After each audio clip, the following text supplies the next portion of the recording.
বিহারে ভোটার তালিকায় ৬৫ লক্ষ নাম বাদ কমিশনকে, এবার নোটিশ নির্বাচন কমিশনকে। নোটিশ সুপ্রিম কোর্টের। বাদ যাওয়া নামের তালিকা কেন প্রকাশ করেনি কমিশন? প্রশ্ন এনডিআর এর ৩ সদস্যের বিশেষ বেঞ্চে নোটিশ দেওয়া হয়েছে কমিশনকে। বিহারে ভোটার তালিকায় ৬৫ লক্ষ নাম এবার বাদ দেওয়া যে হয়েছে, সেই প্রেক্ষিতে কিন্তু কমিশনকে এবার চিঠি।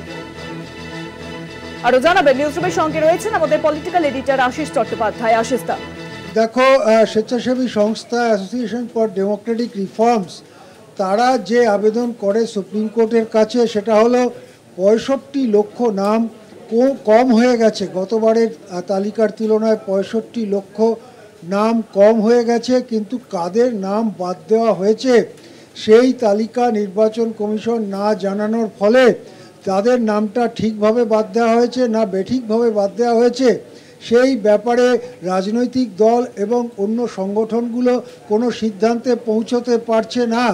এই প্রসঙ্গে বলা দরকার, ৬৫ লক্ষ নাম কম হয়েছে, বাদ গিয়েছে হয়তো তারও বেশি।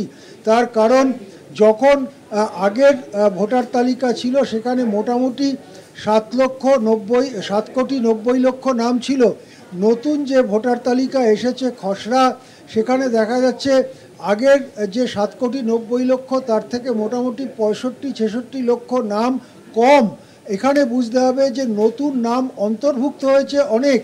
এই যোগ এবং বিয়োগের ফলে নেট মাইনাস হয়েছে ৬৫-৬৬ লক্ষ। সুতরাং ওই যতখানি যোগ হয়েছে সেই অঙ্কটা ধরলে হয়তো বাদ গেছে ৭০-৭৫ লক্ষ নাম, কিন্তু সেই নামের কোনো তালিকা নির্বাচন কমিশন প্রকাশ করেনি। এই ব্যাপারেই বিচার চেয়ে সুপ্রিম কোর্টের দ্বারস্থ হয়েছিল এডিআর। সুপ্রিম কোর্টের ৩ বিচারপতির বেঞ্চ আজকে নির্বাচন কমিশনকে নোটিশ পাঠিয়ে জানতে চেয়েছে কেন বাদ যাওয়া যে নামগুলো তার তালিকা নির্বাচন কমিশন প্রকাশ করছে না। এই প্রসঙ্গে বলার ব্যাপার যে এর আগে যখন সাধারণ ভোটার তালিকা সংশোধন হয়, যেটা সারা বছর ধরেই চলতে থাকে, সেখানে বাদ যাওয়া নামের তালিকা সাধারণত প্রকাশ করা হয় না। কিন্তু সেখানে নতুন তালিকা অর্থাৎ মানে সংশোধিত তালিকা আর আগের তালিকা বিচার করা খুব সহজ, যেহেতু পার্ট একই থাকে, একই ধরনের তালিকা থাকে। এবারে কিন্তু পার্টটাই বদলে গেছে, আগের পার্টের তুলনায় নতুন ধরনের পার্ট হয়েছে। সুতরাং আগের তালিকার সঙ্গে বিচার করে, কম্পেয়ার করে, তুলনা করে বোঝা মুশকিল যে কোন নামগুলো বাদ গেছে। সেই জন্য নির্বাচন কমিশনের তরফে বাদ যাওয়া নামের তালিকা প্রকাশ করার দাবিতে যে মামলা, সেখানে নির্বাচন কমিশনকে নোটিশ পাঠালো শীর্ষ আদালত। হ্যাঁ, অনেক ধন্যবাদ তোমার আশিস দা। নিউজরুমের সঙ্গে ছিলেন আমাদের পলিটিক্যাল এডিটর আশিস চট্টোপাধ্যায়। আপনাদের জানিয়ে রাখি যে ইতিমধ্যেই বিহারে কিন্তু প্রথম পর্যায়ের এসআইআর পদ্ধতি শেষ হয়েছে। আর যে খসড়া তালিকা প্রকাশ করা হয়েছে সেখানেই দেখা যায় যে ৬৫ লক্ষেরও কিন্তু নাম বাদ গিয়েছে।